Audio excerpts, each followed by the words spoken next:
Sme práve teraz svedkami konca jednej éry. Svet sa mení, staré pravidlá prestávajú platiť, dohody sa rozpadajú, spojenectvá zanikajú. Otázky sú nasledovné. Čo sa to vlastne deje? Alebo možno ešte lepšie. Prečo sme svedkami niečoho, čo možno do istej miery prirovnať k rozpadu Sovietskeho zväzu s jedným podstatným rozdielom. Zatiaľ čo pri rozpade ZSSR a zrušenia vedúcej úlohy komunistickej strany v mnohých krajinách bola kolektívna snaha celého sveta, aby táto geopolitická zmena prebehla čo možno najpokojnejšie, tak aby sa hrozba akéhokoľvek konfliktu zamedzila. I tak však došlo ku krvi prelievaniu, napríklad pri rozpade Juhoslávie. Avšak, čo teraz? Zdá sa, že kolektívny západ, vedený Spojenými štátmi, sa ako koncept rozpadá a nie je zjavné, čo ho nahradí a ani to, čo to všetko môže vyvolať. Dovolím si vám predstaviť svoj filozoficko-politický koncept. Práve teraz totiž dochádza k veľkému posunu.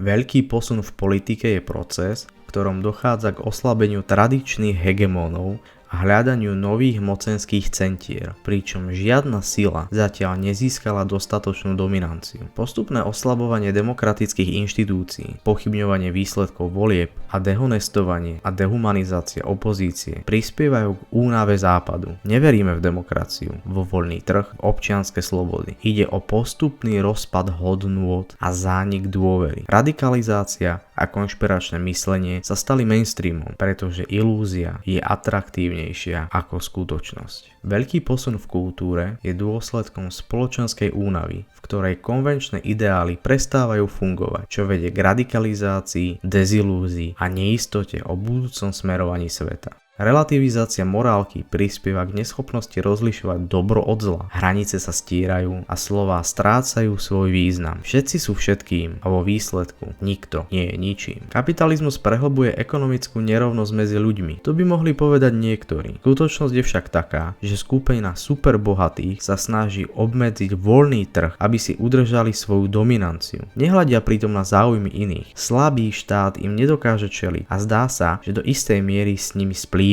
Ide o oligarchizáciu ekonomiky, kde skupina veľmi bohatých individuí ovláda kľúčové aspekty podnikania. Toto sa preklopilo až do bodu, keď táto skupina bezostyšne vstúpila do politiky. Korupcia a imoralita z jednej sféry sa ako mor šíri do inej. Manipuláciou sa tento proces schováva a ľudia nevidia to, čo majú rovno pred očami. A teda veľký posun v ekonomike je proces, v ktorom dochádza k odklonu od tradičného kapitalizmu smerom k oligarchizácii a monopolizácii moci v rukách malej elity, pričom voľný trh prestáva byť nástrojom konkurencie a inovácií a mení sa na mechanizmus udržiavania statusu quo. Ďalej, predstava, že technológie samé o sebe prinesú lepší svet, sa ukazuje ako fatálne mylná. Sociálne siete, ktoré mali ľudí spájať a podnecovať ku kreativite, ľudí radikalizujú, umožňujú im šíriť klamstvá a žiť v sofistikovanej ilúzii. Každý má svoj vlastný Matrix a nosí ho vo svojom vačku v podobe telefónu. Vidíme len to, čo chceme vidieť, poznáme len to, čo chceme poznať. Obklopujeme sa len tým, čo nie je v rozpore s našimi predstavami o svete. Aj keby tie predstavy boli absolútne mylné, nič nie je pravda a zároveň je pravdou úplne všetko. Veľký posun je obdobím, v ktorom sa rozpadá zdieľaná viera v určité hodnoty a pravdu, čo vytvára priestor pre ilúzie, relativizmus a boj o moc nad realitou samotnou. Kto dnes rozhoduje o tom, čo je pravda? To je skutočná vojna, ktorá sa vedie. Môže MAGA kult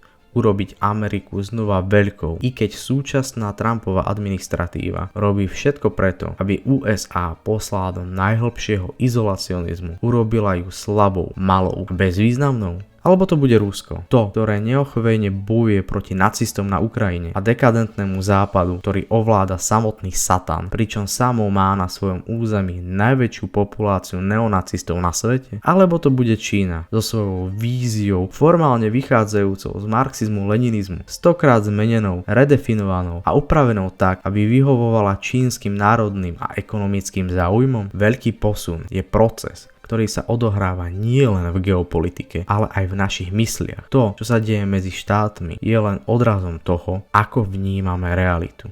Kapitalizmus a demokracia samé o sebe neprinesú prosperitu. Sú to nástroje, ktoré treba korigovať a vedieť správne využívať. Rezignovanie na stredovú racionálnu politiku, ktorá potrebuje čas, dlhodobú perspektívu a víziu. Veci, ktoré sú príliš komplexné a tak jednoducho napadnutelné z pozície primitívneho populizmu, prispeli k tomu, že začala vznikať alternatíva. Nefunkčná, hlúpa, ale dostatočne hlučná alternatíva. Spojené štáty majú veľké problémy s ekonomickou nerovnosťou, ilegálnou migráciou, kriminalitou a zadlžovaním. To v spojení s nostalgiou po zlatej ére Ameriky viedlo k totálnej polarizácii spoločnosti. USA sú plné iracionálnych emócií a mylných predstav o svete a zároveň ešte stále sú najmocnejšou krajinou sveta. Nastáva teda paradox. Spojené štáty majú všetku moc, ale nevyužívajú ju racionálne. Uprednostňujú fantastickú utópiu pred náročnou realitou. Tvrdenia, že USA nepotrebujú členstvo v NATO, že obchodovanie s Kanadou, Mexikom a Európskou úniou ju oslabujú, sú absolútne nezmyselné. Spojené štáty sa stali mocnými nie napriek týmto vzťahom, ale práve vďaka ním. Aj napriek svojmu potenciálu si Európska únia zvykla na ochranu svojho spojenca za oceánom. Je vnútorne nejednotná a jej skostnatelá byrokracia jej neumožňuje efektívne reagovať na veľké výzvy súčasnosti. Otázkou je, dokáže sa dostatočne rýchlo a dostatočne rázne pozviechať, vybudovať armádu, posilniť konkurenciaschopnosť a vedecký výskum a prekonať vnútorné rozpory a pnutia medzi stále egoistickými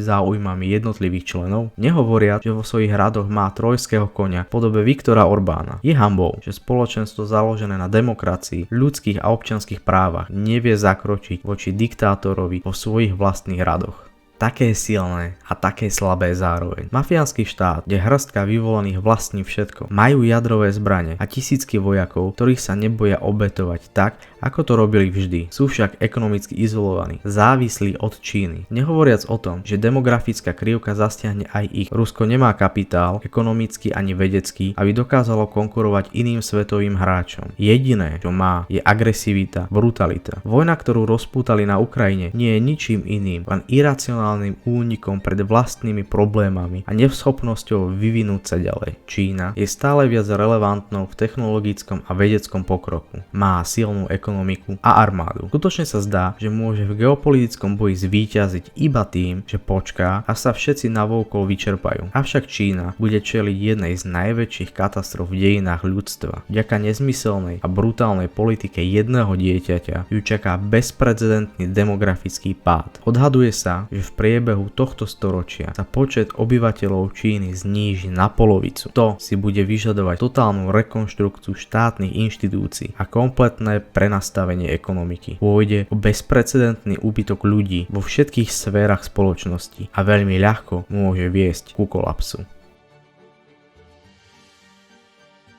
Ide o úplný rozpad kolektívneho západu. USA sa pohrúžia do hlbokého izolacionizmu ekonomického, vojenského, vedeckého. Európska únia neschopná dostatočne plasticky reagovať a systematicky podkopávaná agentami cudzej moci, viac či menej ukrytými v jej radoch, bude odkázaná na milosť a nemilosť agresívnejších krajín na svetovej scéne. Ktokoľvek, kto bezohľadne bude môcť urobiť čokoľvek, čo uzná za vhodné. Svet sa rozdelí na niekoľko zón vplyvu, ktoré budú voči sebe navzájom nepriateľské a podozrievavé.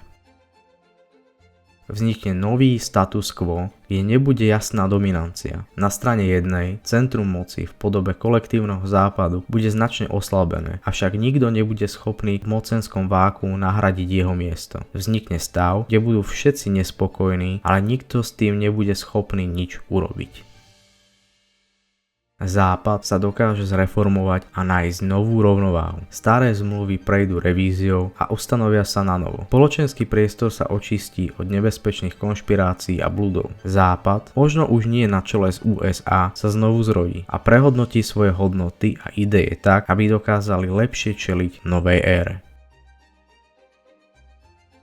Všetci cítime, že sa niečo mení. Otázka je nasledovná. Budeme len pasívnymi svedkami, alebo sa pokúsime pochopiť a aktívne formovať túto zmenu? Ak chceme zmeniť svet, musíme mu najskôr porozumieť. A aby sme mu porozumeli, musíme najskôr porozumieť sami sebe. Čo je pravda a čo lož? Čo dáva skutočnú silu a čo len jej ilúziu?